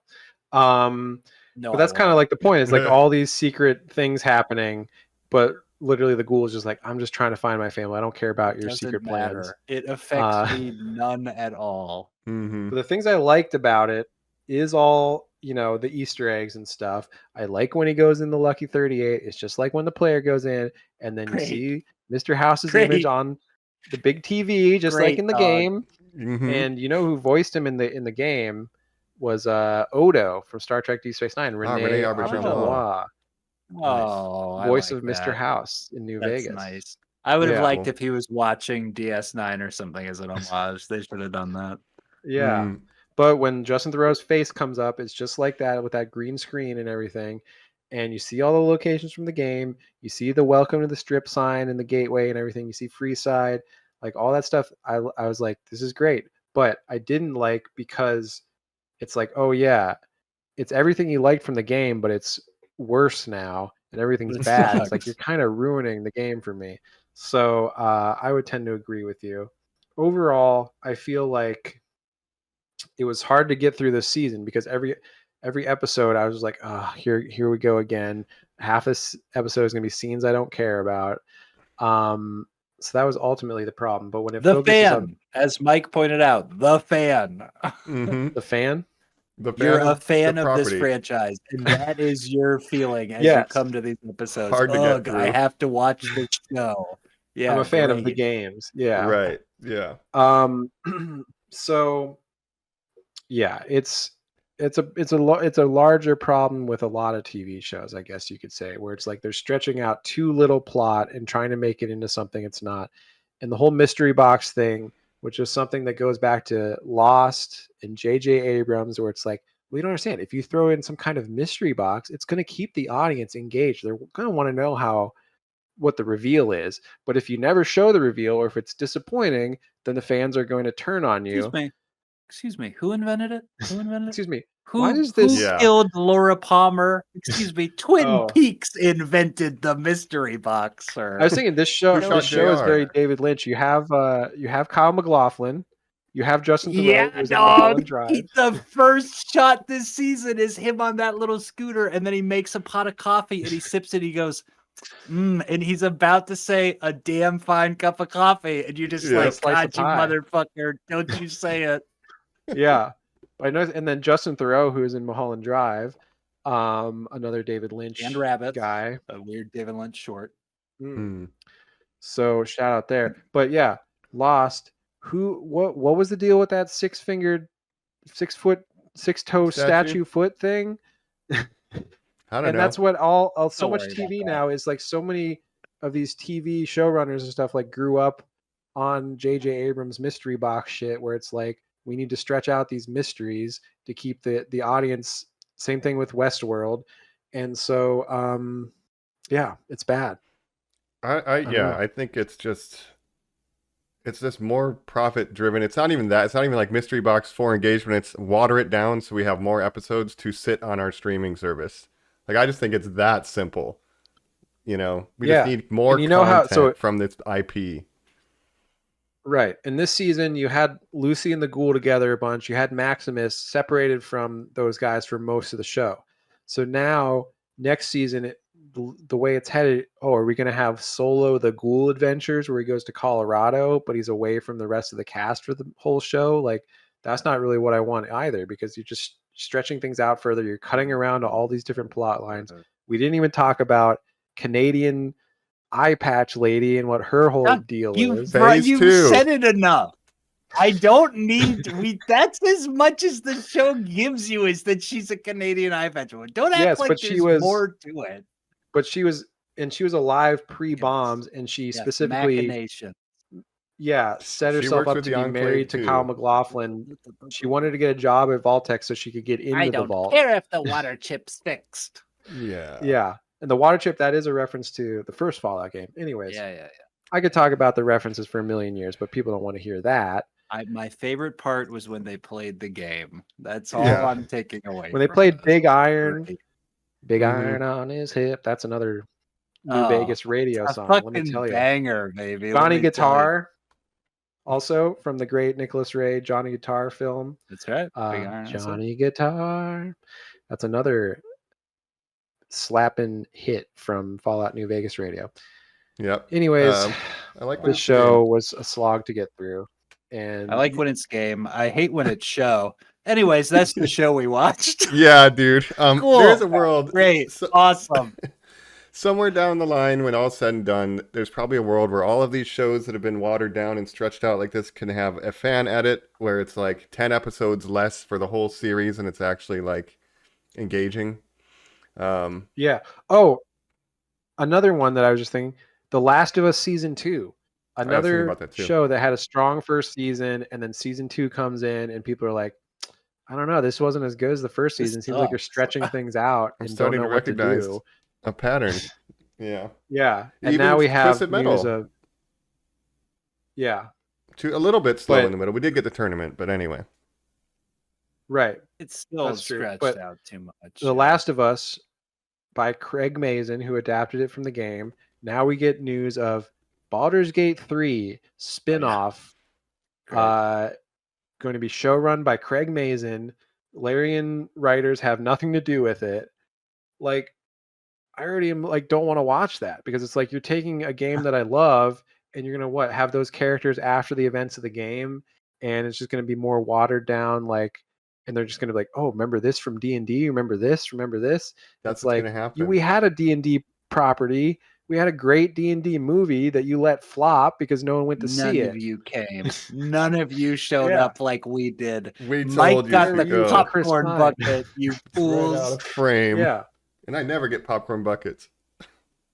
But I can already tell this Craig Mazin Baldur's Gate 3 show, I'm not going to like it, because it's going to be...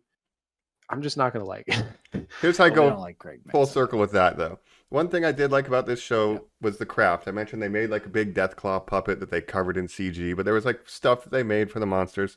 I want to shout out this guy named David Monzingo, who did the special effects, not only for this, but for Star Trek Strange New Worlds, 5 episodes, Skeleton Crew, 8 episodes, Guardians of the Galaxy 3, The Mandalorian, and Dungeons and Dragons, Honor Among Thieves. You know what? That all tracks, Mike. That's awesome. So good job for Dan Monzingo. Maybe he'll be on the Baldur's Gate show. But he's working, so good for him. I did like the Death Claws. Again, Death Claws are a reference to pretty much the most dangerous like animal enemy that you can fight in the game. But we got Death Claws, we got rad scorpions, we got rad roaches. Like, I like all that stuff. Yeah. But again, are you guys like, are you excited at all for a Baldur's Gate spin-off TV show? Not even a little bit. It's essentially just D&D. Well, essentially, all you need to know about Baldur's Gate is it's just D&D, the video game. Like, it's just D&D 5e or whatever. So it has all this. It's it's the what is it called? The Gold Coast or something. The Sword Coast. It's the Sword Coast, the Yeah. setting of not Game of Thrones, Dungeons and movie. Dragons. Yeah. Yeah. Baldur's Gate is a town in A city. it's Right. a city, yeah. So Instead of And Baldur's Gate. Baldur's Gate is kind of like the fallout of fantasy because it was the Baldur's Gate 1 and 2 came out in the 90s, top-down RPGs, and then it was modernized for Baldur's Gate 3, just like Fallout 3, and now everyone knows that one. They don't know the niche hits of 1 and 2, I guess. Which were in the 90s very much like the fantasy Fallout. What is Neverwinter Nights? Is that tied to it, or is Neverwinter Nights is another That's D&D type same game. universe. There's also like Icewind Dale. Yeah. Yeah. So different video games, not related to Fallout explicitly, but yes. No. But basically, last time when we were talking about season 1, we were talking about the apex, the peak of video game adaptations in media is happening. Now we're probably past the peak and we're headed on to the downfall where everything's overexposed. The best one hasn't occurred yet, so there's still some sort of supernova that needs to occur, and then there will be a flash cooling, dude, where it's just we're so overexposed. Yeah. I don't know. I think we've gotten there already with Last of Us season 2, this season 2. We'll see about the Legend of Zelda movie. I guess that'll be the big one to come out. Where it's I don't know. I just feel like there's something will come that will just be a pit of greatness. They'll try to do, what's the Red Dead Redemption, the movie, but that already is a movie. Well, we know that God of War just got. That's what I don't like as much as like taking a game that was made to be a movie and making it a movie. It's like that's it's just games imitating. It's movies imitating games that are already imitating movies. So I would rather take games that are not movie games. Like even The Last of Us has that problem too, where it's already essentially a prestige HBO show as a game. If you understand what I'm saying. Yeah, like Twisted Metal was an outlier in that. Yeah. Yeah. That's how to do it right, where you're taking a game that could never be made, you think, into a movie or something, and then making it. Sonic. Yeah. We got Super Mario 2 coming out. We've got the Legend of Zelda live action. So I guess that'll like if that one bombs, Legend of Zelda, then that'll signify that the era of video game adaptations is declining. Yeah. Possibly. Yeah, that's a big swing, right? Yet. Live action, no name actors and stuff. So like if a lot of people show up to that, then Nintendo will be. Well, I would just argue we haven't had our Avengers yet, Mike. Like we're getting close. We're getting these Minecrafts. We're getting these things. But yeah, you know what? Yeah. Well, Minecraft.